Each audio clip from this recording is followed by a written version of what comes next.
What's good, everybody? CoolGrayAJ here with Team Evil Geniuses. Finals day here at EVO2K12 at Caesar's Palace, and I've caught up with Ricky Ortiz and PR Balrog, and they've just finished Street Fighter Cross Tekken, finished second place to Laugh and Infiltration. Now, I know you guys finished first and second respectively at CEO just a few weeks ago, right?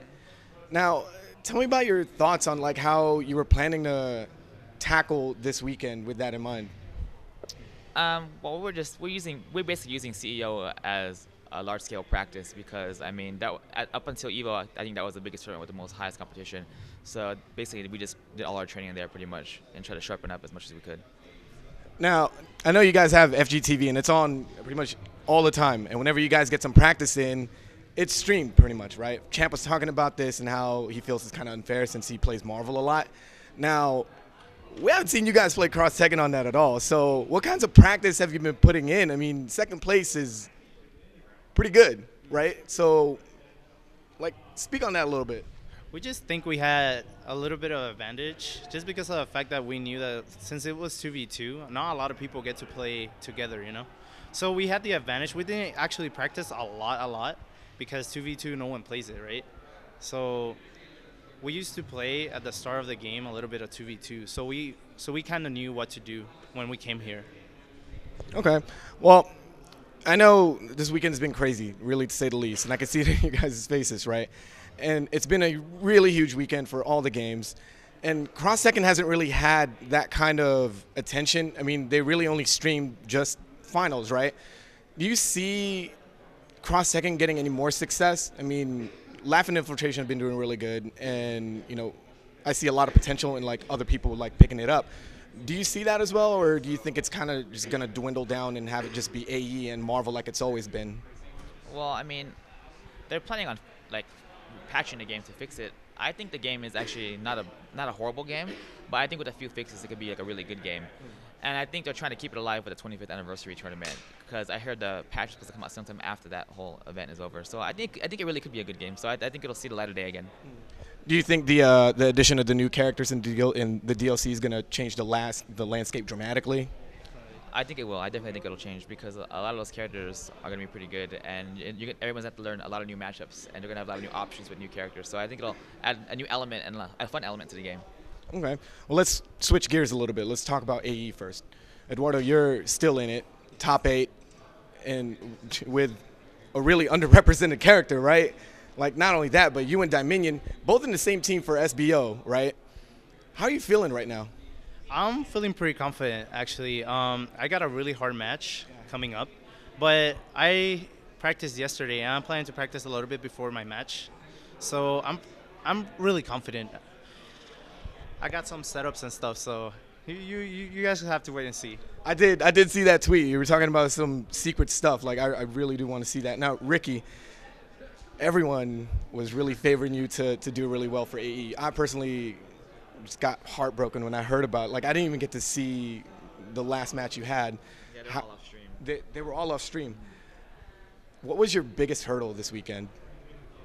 My biggest hurdle is actually, I don't even think it was any of the players that I played. It was just my execution was just completely off this weekend. Yeah, I missed a few crucial errors versus Snake Eyes that actually would have won me the match, and he ended up winning because of it. And almost the same thing with Joe. So I mean, my biggest hurdle was myself. Now, you placed in second in Cross Tekken. Wolfcrone was talking earlier about how he feels like his Cross Tekken practice really kind of was a detriment to his Street Fighter 4 play. Do you think that was the same with you?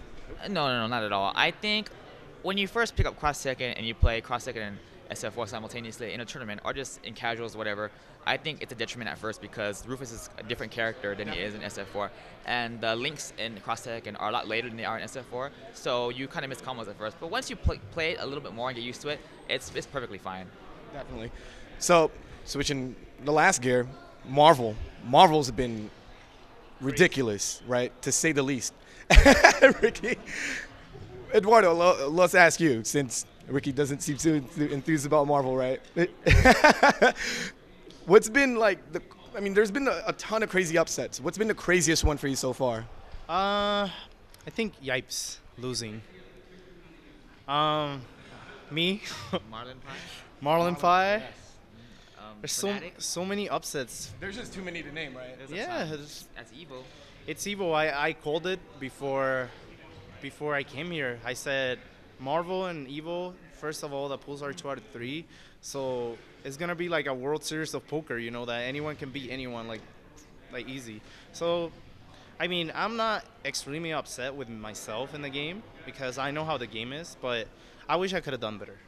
I could definitely understand that. Now, I know, Ricky, this is a little tough for you because you live in the FGTV house and your teammates with Justin. How torn are you right now that they're both just as hungry as they can be, but ultimately they both have to face each other, right? How do you think that's going to draw out over this top 8? Between Justin and Ryan? Yeah. Well, I mean, I love them both, and I want them both to do good. So as long as they both get in the finals, that's all that matters to me. Yeah, I just want to see them both do really good. Yeah. One of the surprises of the weekend, and a lot of attention has been brought to the Japanese coming over. I mean, they stayed at the FGTV house for a little bit, right? But the Mexican players have been ridiculous. What's been the one thing you've noticed about them that's made them so successful over the Japanese? Their charisma. I like their charisma. You know that Latin power. You know, every time their player comes up to the stage, they start singing. They cheer from. You know that I'm not gonna lie, that is really good for the person that's gonna play. You know, because first of all, you are nervous when you go up there. Like, I'm pretty sure that's the first time that they've been there. So I'm pretty sure that those nerves go off when they start singing. Because I felt that when I first came here to Evo. Like, my friends weren't singing, but you know they were singing like Puerto Rico, Puerto Rico. Right? Yeah. Yeah. So it was good. You know, I feel that they have a pretty good chance to taking top 3. I like it. Well, that's really all I've got for you guys. Eduardo, I wish you best of luck in top 8. Both of you, congratulations on second place at Cross Tekken. And we'll see you next year, right? Yes. Thank you. Thank you. Again, this is CoolGrayAJ, Team Evil Geniuses, signing out.